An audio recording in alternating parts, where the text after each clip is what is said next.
Habari za muda huu ndugu zangu maproducer. Kwa majina naitwa Producer Steve ama maarufu kama Steve Pro.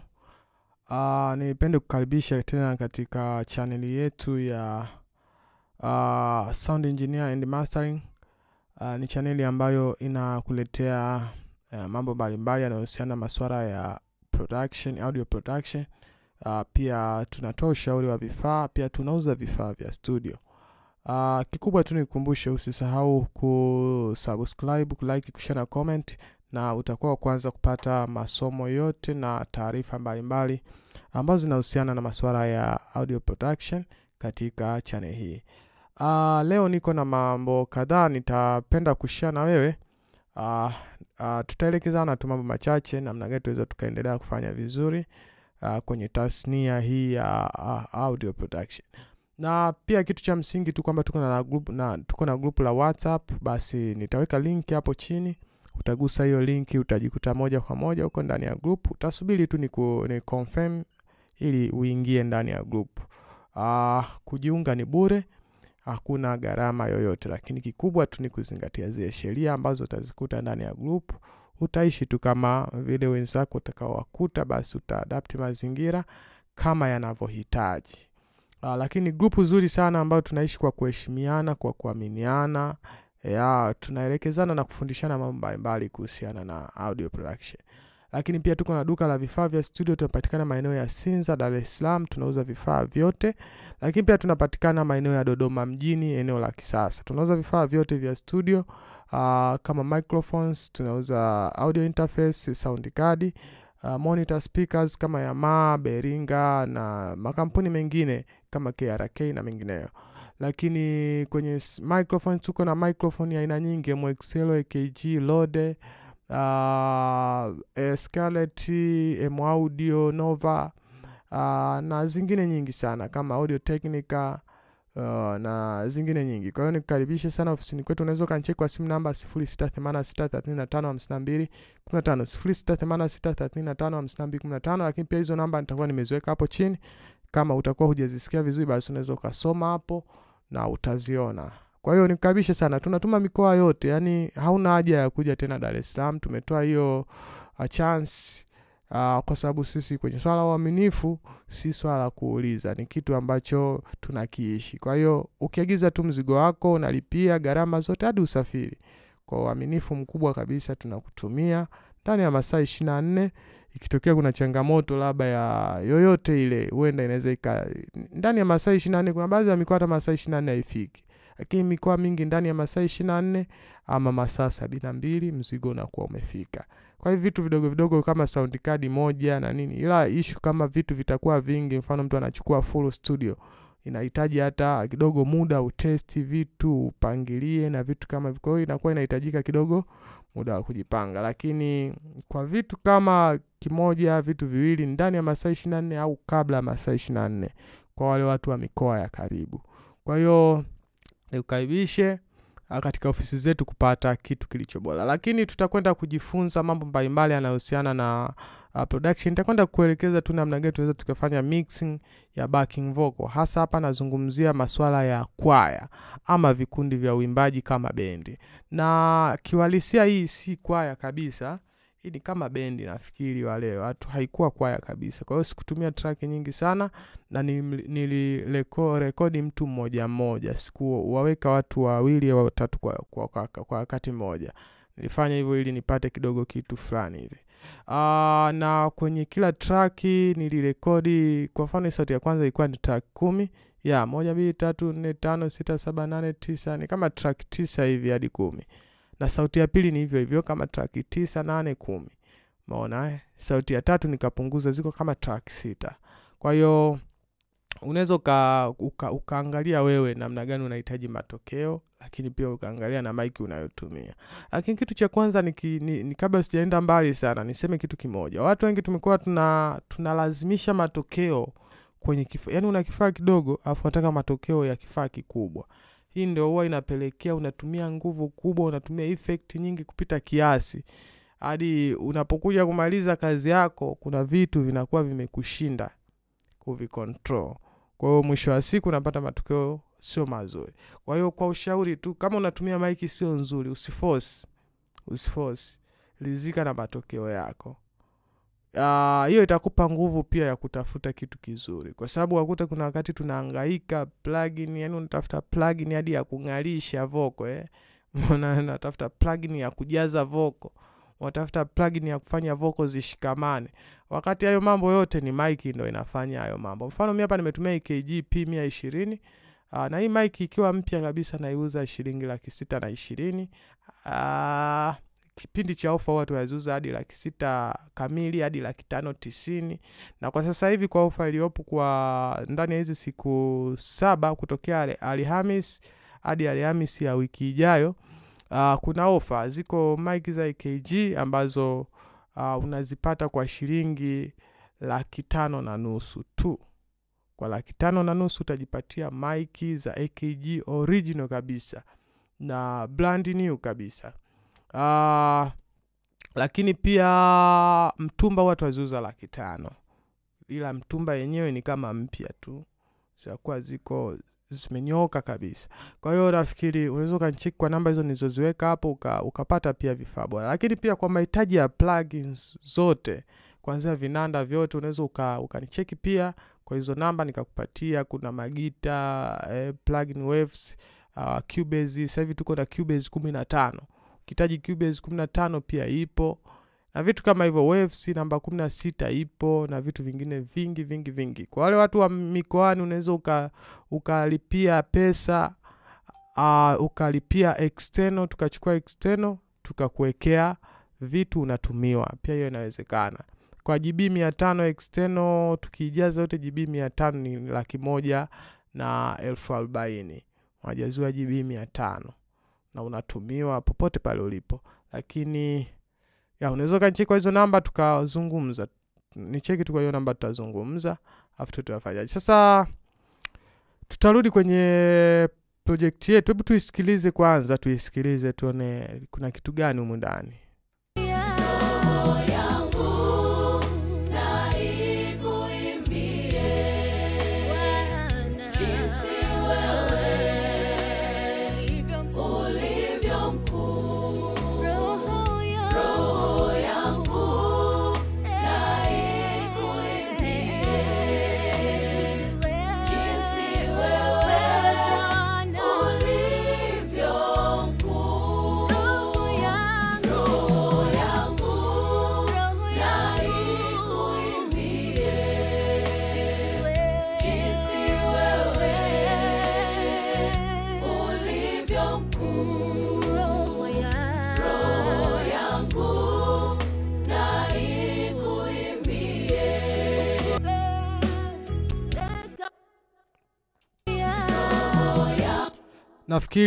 Nafikiri utakuwa umeisikia hiyo kazi. Haijakamilika bado, iko kwenye hatua za kutengenezwa. Bado kila kitu hakijakamilika, kuanzia beat bado haijakamilika na vitu vingine. Niliona tu nijaribu kuelekeza hapa kwa sababu wanakaa muda mrefu sana sijafanya tutorial. Leo nikaona tu ngoja nijaribu kuelekeza kitu hapa. Nafikiri kuna changamoto watu wengi tunakutana nazo. Kupata matokeo mazuri tunapambana, lakini matokeo mazuri tumekuwa ni kipengele. Kitu cha kwanza, unaporekodi vocal zako kidogo wevu ziingie kubwa kwa kiasi fulani, lakini hakikisha kabisa hapa kwenye input, yani kuonyesha hapa input ni hii hapa. Hapa kuwa makini, script isije kwenye nyekundu, isije kugonga juu. At least hiyo inacheza maeneo ya dB ngapi hapa? Ngoja ni kuonyeshe. Yawe vocal zako zote zinacheza at least kwenye dB 12. dB 12 au chini ya 12 kidogo hapo. Vocal zako zote zinacheza kwenye maeneo hayo. Hiyo itakusaidia sana, utapata matokeo mazuri kwa urahisi. Kitu kingine, baada ya vocal zako sasa kuingia kwenye kiwango kizuri, yani ujazo. Kitu kingine baada ya kurekodi vocal zako, kuna issue hatua kadhaa. Kuna swala la panning. Mimi mfano hapa panning yangu nilioifanya. Sijakuwa na target kwamba nicheze na namba zipi, lakini nimejaribu kuangalia matokeo gani ninayotaka.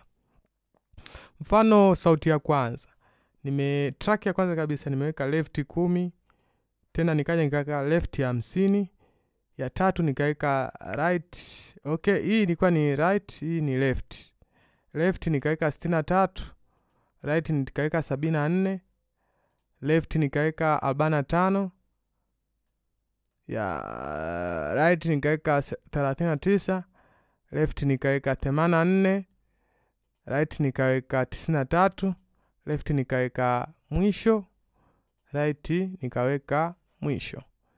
Kwa hiyo nilichokifanya sasa, sauti ya pili hizo namba sijazitumia tena.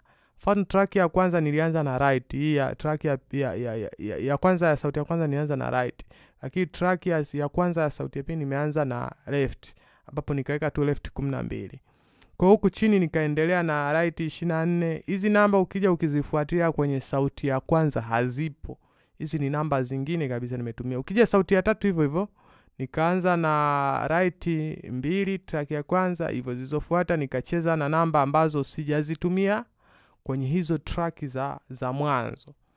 Kwa hiyo hii itakusaidia kila sauti kusikika kwenye eneo lake, hazitoingiliana. Yani sauti nyingine haitoingia kwenye namba ya mtu mwingine ama kwenye space ya sauti nyingine. Kwa hiyo itakusaidia kupata matokeo mazuri, ikiwemo vocal, swala vocal kuchambuka na vitu kama hivyo. Lakini ukiweka namba kwenye namba moja, ukaweka vocal kwenye namba moja zikawa zinakutana, zaweza zikatengeneza kitu ambacho kinaweza kikakusumbua kwenye mix. Lakini hatua ya pili ni kufanya level za wevo. Unajua kuna wakati waimbaji wanaweza wakaimba maeneo mengine wakapaa, mengine wakanini. Kwa hiyo unaweza ukaangalia ukakagua vocal zako kwamba je, kuna umuhimu wa maeneo kukata na kuyaongeza ama kuna maeneo kuyakata na kuyapunguza.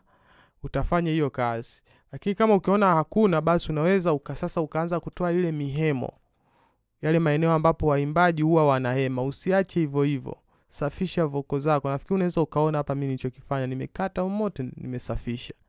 Hichi kitu ni muhimu sana kwenye kazi, hasa kwaya hizi. Kwa wale bongo flava muda mwingine hivyo vitu huwa vina ladha, lakini sio kwenye kwaya. Kwenye kwaya hicho kitu kinaweza kikakuchafulia kazi. Kwa hiyo hichi kitu ni muhimu sana.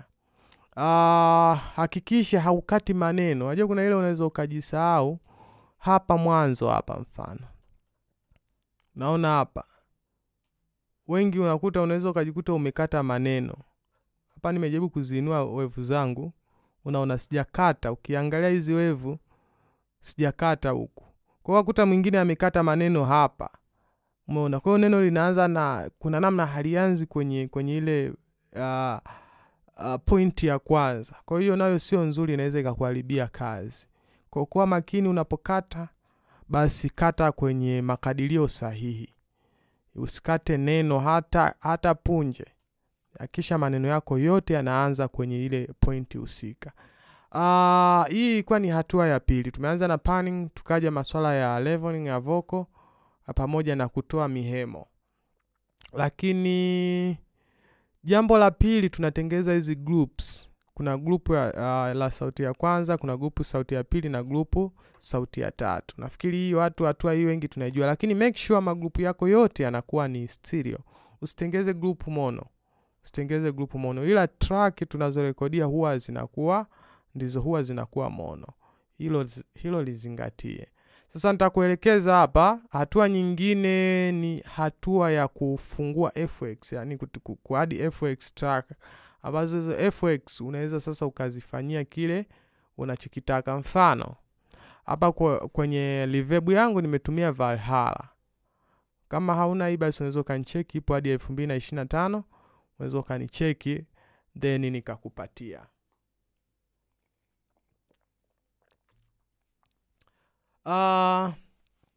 Hapa kwenye reverb yangu hapa chini kabisa nimeweka hapa kuna hii stereo enhancer. Nimeweka preset ya mastering large and than live. Nimetumia hii kutafuta wider, kuitafuta reverb yangu iwe wide. Lakini hapa kwenye delay hapa nikaja nikaipunguza. Kwa hiyo zingatia hichi kitu, usiache ikiwa juu. Inaweza ikaanza kuleta fujo ambazo zitakusumbua kwenye mixing kule ndani.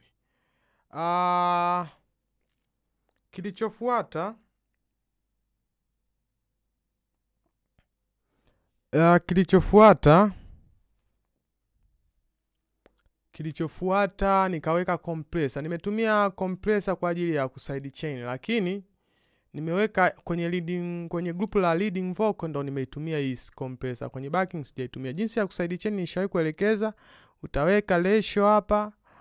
Nimetumia ratio ya 4, attack nimetumia 29, release nimetumia 189. Na upande wa makeup sijatumia threshold, nimetumia dB 28 negative. Nimetumia hivyo. Kwa hiyo unaweza ukafanya kulingana na mahitaji yako. Lakini baada ya hapa nikaja nikaweka sasa delay. Delay yangu nilitumia tu timeless. Hii ni Fab Filter 2025. Pia kama hauna unaweza ukanicheki basi nikakubless. Lakini kwenye EQ yangu hapa nikaja nikakata high kidogo. Nilikuwa sitaki zile kelele za high. Lakini pia hapa ndani kuna hii ni equalizer. Pia unaweza ukachezesha vile utakavyotaka. Kikubwa upate matokeo unayoyataka. Kwa nafikiri hapo utakuwa umenielewa. Kwa nikawa nimemaliza hivyo. Unajua haya mambo kuna wakati kuna baadhi ya vitu hatukukalilishi kwa sababu nyimbo zinatofautiana. Kuna nyimbo inahitaji reverb iwe hivi, kuna nyimbo inahitaji reverb iwe imebana, nyingine inahitaji reverb nyingi, nyingine delay iwe nyingi, nyingine delay iwe kidogo, nyingine delay isikike kama high, hiyo ina sound kwenye high, nyingine kwenye hivyo. Kwa hiyo siwezi nikakukalilisha kwamba fanya hivi, no. Ila ninachotaka tu uelewe kwamba kuna kitu fulani, kuna pointi fulani ambao wewe sasa unaweza ukaitafuta kulingana na matarajio yako. Lakini kaja kwenye FX namba 3 nikaweka dabla 2, sikufanya chochote, nikaiacha tu kama ilivyo hivyo. Kwa hiyo nilichokuja ukifanya sasa, hatua ya 3 nikaja nikafungua magrupu yangu. Sauti ya kwanza nikaweka kwenye grupu ya kwanza, sauti ya pili kwenye grupu ya pili, sauti ya 3 kwenye grupu ya 3. Sasa kwenye kila sauti, mfano hii ni sauti ya kwanza, nimetumia tu plugins kama 2 hivi. Plugin ya kwanza nimetumia MV2. MV2 nikaja tu nikashusha high 7, nikashusha low level, nikapandisha 1.1. Hapa kwenye output unaweza ukaweka hata 1 hivyo, unaweza ukaweka kulingana na vile utakavyoona kwamba inaweza ikakupa matokeo. Hii kazi yake ni kupunguza tu ukali wa matokeo au kupunguza zile punch. Unajua hii ukiongeza hivi inakupa punch fulani hivi, inazifanya vocals zinakuja kwa zinakuwa mbele. Labda nikufafanulie tu vizuri maana hapa nahisi kuna mtu anaweza akawa hajanielewa. Hii MV2 naitumia kwa sababu moja. Sio mimi, watu wengi wanaitumia. Sio kujua labda ni mimi peke yangu, no. Kuna watu wengi sana wanaitumia. Hii tunaitumia kwa ajili ya kuzivuta mbele. Yaani kuna namna unazivuta vocal zisishindane na beat. Umeona? Ndio maana unajua kuna wakati nyimbo zetu unakuta beat liko juu, vocal ziko nyuma. Kwa sababu vocal zinashindwa. Muziki unajua muda mwingine muziki yetu haiko sawa. Unakuta inakuwa kick liko juu, mara midi si dynamic iko juu, vitu kama hivyo. Kwa hiyo hii kitu inakusaidia sasa kuzivuta vocal zipande, inazipa punch. Kwa hiyo hii kitu ni muhimu sana, na kuna upande wa low, yani unazinua vocal zako kwenye upande wa low, ndio maana hapa nimekuandikia low level. Afu kuna namna unazipunch pia kwenye upande wa high, ndio maana hapa nimekuandikia high level. Kwa hiyo kuna namna ukiziweka hiyo vocal zako zinajivuta kwa juu. Kwa hiyo hii sasa ukishusha hivi hadi chini sauti ile punch yote inaisha, yani ile nguvu ya sauti inapotea. Ni kama vile volume tu. Ndio maana hapa nimekuandikia output. Lakini ikiwa hivi iko 0, kwa hiyo vocal yako itakuwa haina kizuizi chochote, itakuwa inatoka tu kawaida. Lakini hicho ndicho kitu nilichokifanya. Kitu cha pili kwenye track yangu kwenye plugin yangu ya pili nikatumia Deezer. Nimetumia Deezer ya Cubase. Roho yangu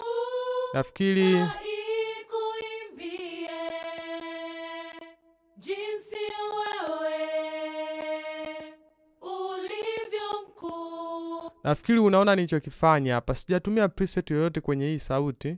Nilisogeza tu hizi kitu hizi. Nikazi adjust kama hivyo.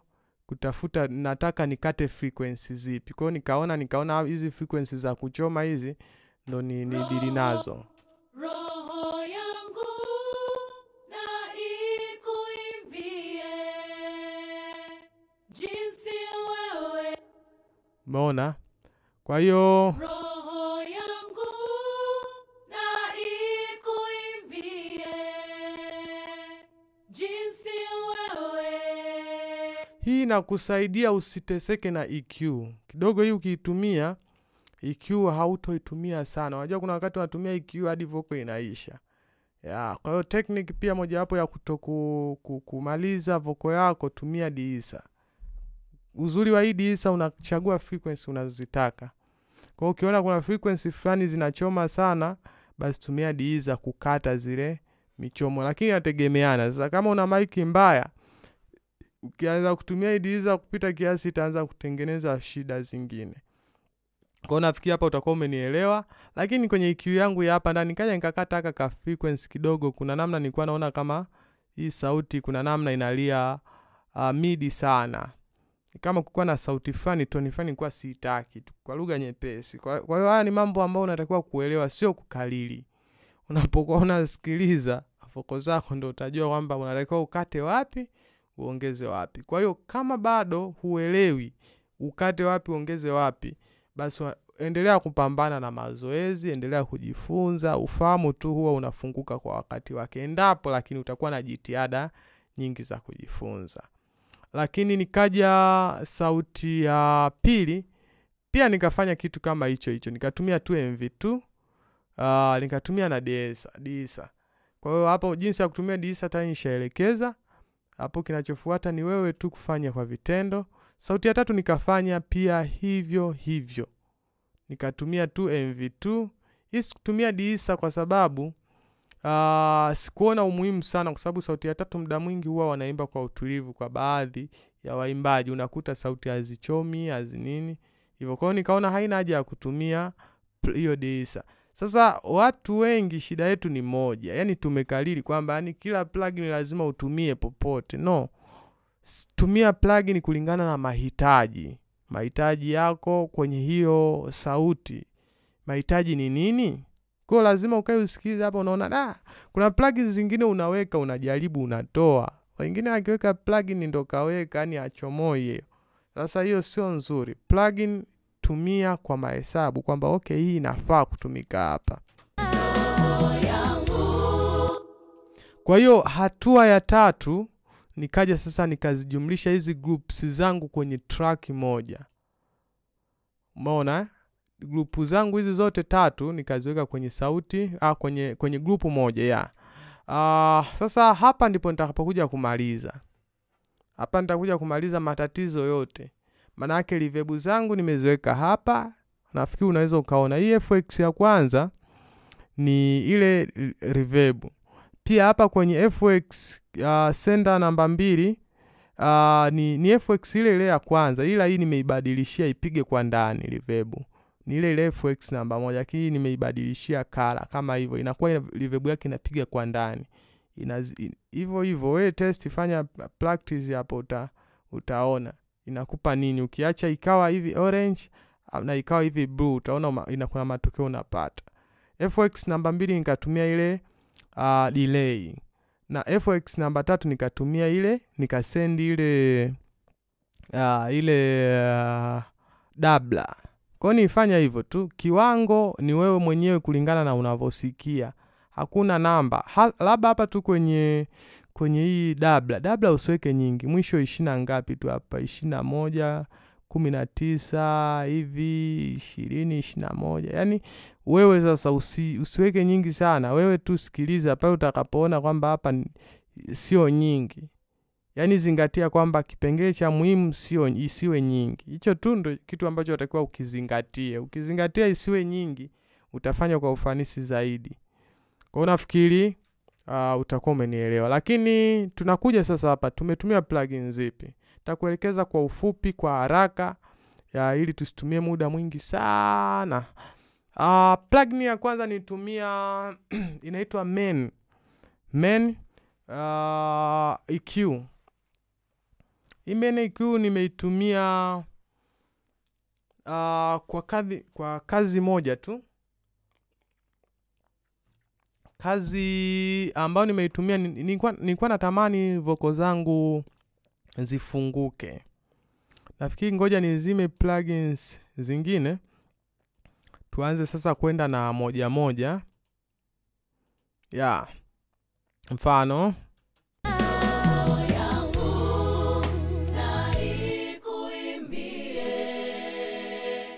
jinsi wewe ulivyo mkuu. Nafikiri unaona hapa nimeizima, isikilize sasa nikiwasha. Roho yangu na ikuimbie jinsi wewe. Nafikiri unaona kuna utofauti. Sasa nilichokifanya kwenye low nimeongeza, ambapo ni hapa, na chini hapa pia nikaongeza. Na hapa pia chini nimeongeza kutokea hapa kwenye 400 hadi kwenye 1.6K. Na hizi zingine ni hivyo hivyo. High nayo nikafanya hivyo hivyo. Hapa juu kwenye gain sasa. Gain namba 4 nikaweka, nikaiongeza kama hivyo. Sasa namba ni wewe mwenyewe unasikiliza. Unaongeza volume kwa kusikiliza unachokisikia. Kama high unaisikia nyingi unapunguza. Usikalili kwamba ni namba ngapi. Fanya kitu kulingana na kile unachokisikia. Hiyo ni kitu cha muhimu sana. Lakini kwenye gain namba 2 nikaja nikaongeza pia. Ila hii hebu tusikilize kitu kimoja hapa. Roho yangu na ikuimbie jinsi wewe ulivyo mkuu. Sasa nimetaka kufanya hivyo ili ujue matokeo yanayotokea hapa. Usije tu kama unaweka mfano hivyo. Roho yangu na ikuimbie. Unaona tukiongeza hii gain 2, vocals zinakuwa kama ziko kwenye kopo. Ndio maana mimi nikaja hii nikaipunguza. Hii nimeitumia kwa sababu nilikuwa nataka vocals zangu zifunguke. Hii ukiongeza kuna namna inazifunga vocals zinakuwa zina sound kwenye midi. Kwa lakini low nikaongeza hii ili niongezee uzito kidogo. Roho yangu na ikuimbie. Kwa hiyo low kwangu niliona ina umuhimu ndio maana nimeitumia, lakini hii midi nimeacha. Lakini hii high midi na high nimezitumia ili vocal zangu zichanue. Kwa nafikiri kwenye EQ hii sina maswali hapo. Hakuna mtu atakayekuwa na swali. Tukaje kuna EQ ya pili ambayo ni EQ ya FabFilter pia. Pro EQ4. Hii ni ya FabFilter 2025. Pia unaweza ukanicheki kama hauna nikakupatia. Sasa hapa nilichokifanya kiangalie. Roho yangu na ikuimbie jinsi wewe ulivyo mkuu. Sasa kwenye issue ya mixing na mastering pia. Unajua muziki umebadilika kidogo tofauti na zamani. Namna ya kuproduce kumebadilika kidogo. Sasa hivi kuna mambo ni muhimu uyafanye ili upate matokeo ya kisasa. Unajua zamani kulikuwa hivi vitu vilikuwa havipo. Yaani zamani ni unaweka plugin kavu yani, umeona Lakini siku hizi wametuletea vitu kama hivi kwa ajili ya kufanya vocals ziwe soft. Mfano hapa kwenye hii frequency hapa kuna kitu nikakifanya. Kama hapa unaona nimegusa nikaja hapa. Unaona hapa kwenye kara nyekundu. Achana na hii nobu ya katikati. Kuna hiki kingine kimduala hiki. Hiki ukikiongeza na kukipunguza nafikiri unaona. Umeona Sasa hichi mimi ndicho nilichodili nacho. Hii kazi yake ni kucheza na mawimbi yale yasiyohitajika. Yaani kama wimbi linaonekana ni kubwa au wevu ili shout sana, basi yenyewe inaipunguza nguvu. Mfano haya mambo frequency ya low unakuta muda mwingine yanapanda sana. Kwa hiyo unaweka hii ili izuie. Kwa hiyo kuna namna inafanya leveling ya zile wave zako. Ama tuseme wave hivyo. Mfano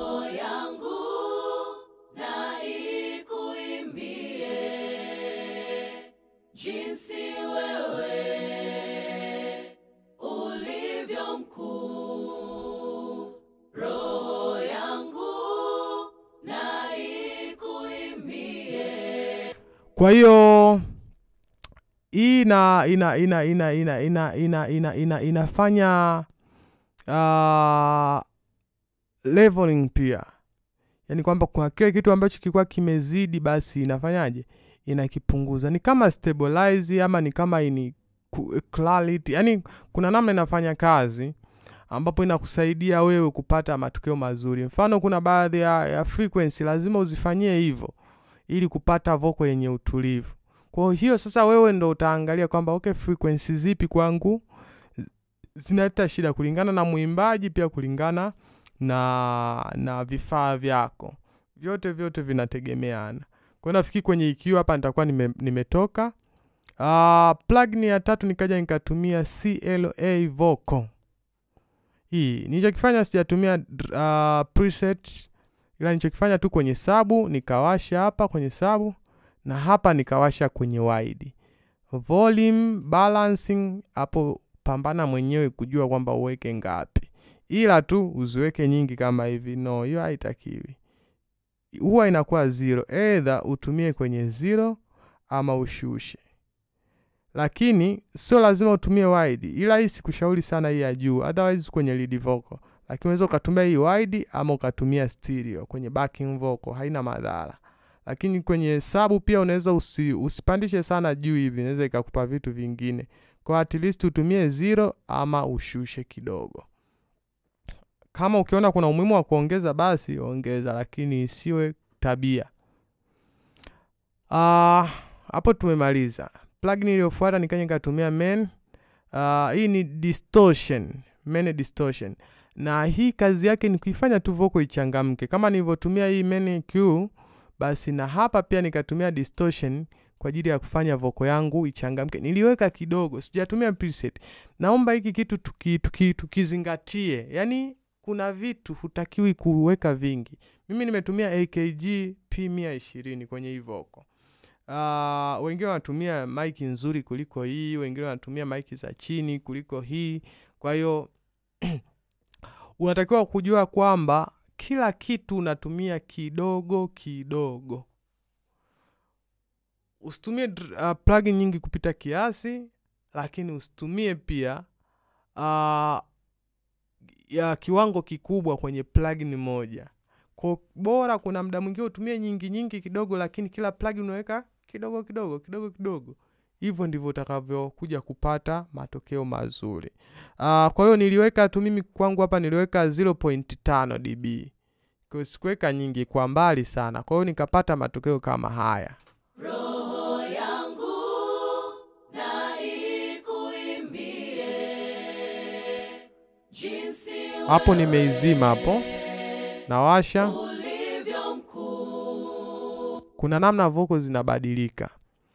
Na hii mfano plugin iliyofuata nikaja nikatumia RVox.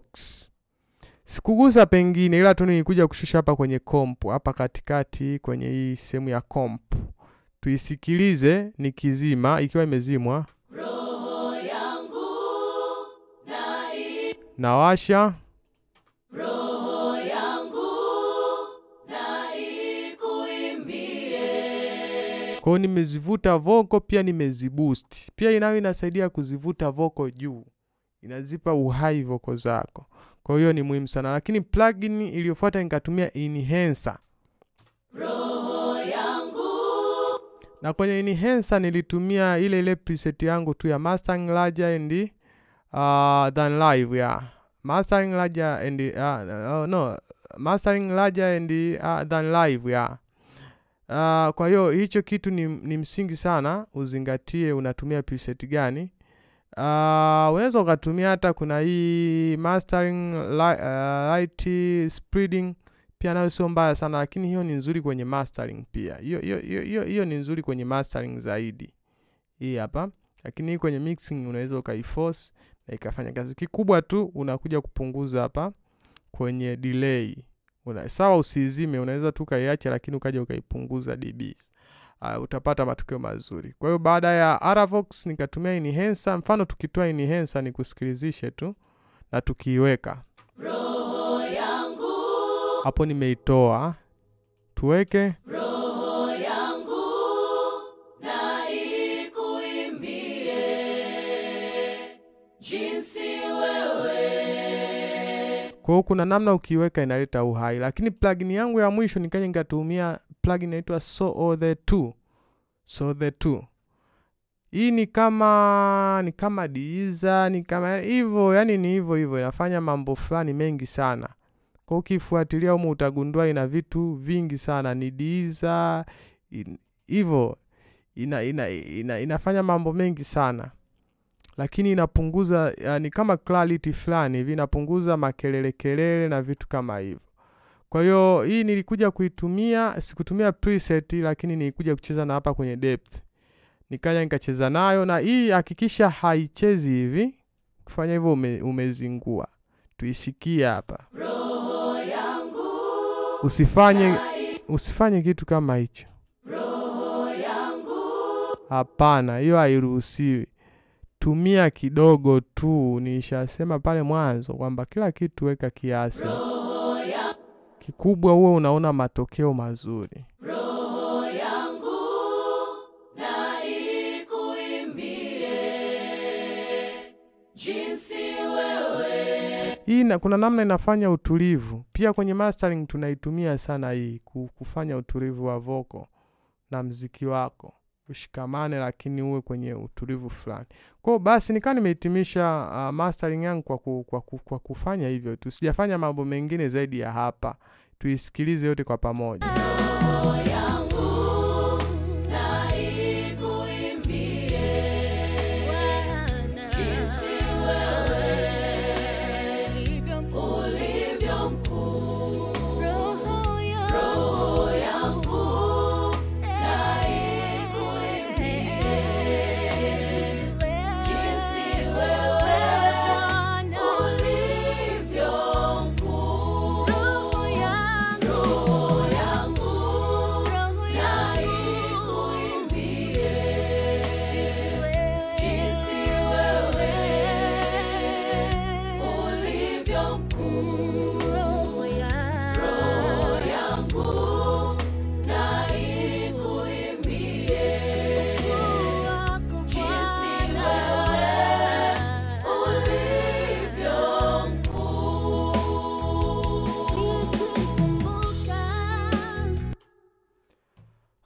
Sina la ziada kwa siku ya leo. Nafikiri kuna kitu utakuwa umeongeza.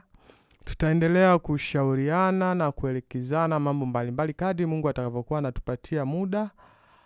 Kuna mambo mengi sana ya kujifunza, lakini kitu cha msingi ni kutakie masomo mema, lakini pia ni kukumbushe tu usisahau kusubscribe, kulike, kushare na comment. Utakuwa wa kwanza kupata masomo yote ambayo nitakuwa naweka, lakini pata pia updates mbalimbali ambazo nitakuwa naziweka kuhusiana masuala ya vifaa vya studio. Vifaa viko vingi mno, na sasa hivi tuko na punguzo la bei. Unaweza ukanicheki hapo. Tuna siku 7, hizo siku za offer zitaisha tarehe siku ya Alhamisi next week. Kwa hiyo kama una akiba yako basi unaweza ukatembea na offer hiyo ili tu upige hatua. Kwa kweli mimi napenda sana kumshauri mtu atumie vifaa vizuri. Sipendi kumtia mtu moyo tu kwamba kifaa chochote unaweza ukapata matokeo mazuri. Ni kweli huenda kwa kiasi chake, lakini si sahihi kwa sababu tunahitaji kufika mbali zaidi. Ndio maana tunajitahidi angalau tulete vifaa vizuri, tusilete vifaa fake ama tusilete vifaa ambavyo viko low quality, kwa sababu tunatamani Afrika na Tanzania tufike mbali kwenye upande wa audio production, kama zivyo nchi nyingine tu kama Nigeria, South na baadhi ya maeneo wapo mbali mno. Yani sisi huku Afrika Mashariki kama Tanzania, Kenya, Uganda bado tunapambana. Kwa hiyo na shida ni vifaa tu, wala hata sio kwamba watu hawajui kiasi hicho. Unakuta mtu anatumia mic ya chini mno, yani ana struggle, badala muda wa kupambana na noise, siji kutoa noise, siji kukata EQ, huo muda ulikuwa na uwezo wa kujifunza vitu vya msingi zaidi, lakini mtu anajikuta anajifunza tu kukata kutoa noise. Yani anapambana wiki nzima anahangaika kutafuta plugins za kutoa noise. Kwa hiyo haitakiwi. Kwa tunatakiwa tuwe na vifaa quality. Mic kwa wale ambao budget zetu ni ndogo, ziko mic hadi za 300,000. Muda mwingine wanatoa ofa hadi 280,000, Ziko vimic fulani hivi Sub-Zero hivi viscarlet fulani vina quality tamu, quality nzuri kwa kuanzia, ni the best sana. Kuliko kuanzia na hizi BM800, U87. Kweli unaweza ukaanzia, lakini unaweza ukastruggle kidogo kupata matokeo. Kwa hiyo nikukaribishe sana ofisini kwetu, lakini uzuri tunatuma popote pale ulipo. Ukiona hutaki shida, yani wewe unalipia, tunaagiza pale ulipo. Lakini ili uwe na nguvu ya kuagiza, basi lazima uwe mwanafamilia wa grupu letu. Ukiwa ndani ya grupu, basi unakuwa na amani zote. Unaweza ukaagiza hata ukiwa Msoma, Mara, wapi, Mwanza, ukaagiza bila kuwaza, kwa sababu pale tunaishi kama familia. Ukiwa popote unaweza ukaagiza na ukalala usingizi. Kwa hiyo nikukaribishe sana ujiunge kwenye grupu letu. Baada ya kujiunga sasa, tunakukaribisha kuagiza. Kwa hiyo niwakaribishe sana. Sina la ziada kwa siku ya leo. Nawapenda sana wa ndugu zangu wa maproducer. Napenda sana tufike mbali. Ndio maana tunajaribu kuendelea kuangalia namna gani tunafanya tasnia yetu ipige hatua kwenye masuala ya ubora. Sina la ziada kwa siku ya leo. Mungu akubariki, uwe na siku njema, uwe na usiku mwema, uwe na kazi njema. Kwa muda wote ule ambao unaweza ukawa unatazama, basi nikutakie masomo mema. Asante sana. Shukrani.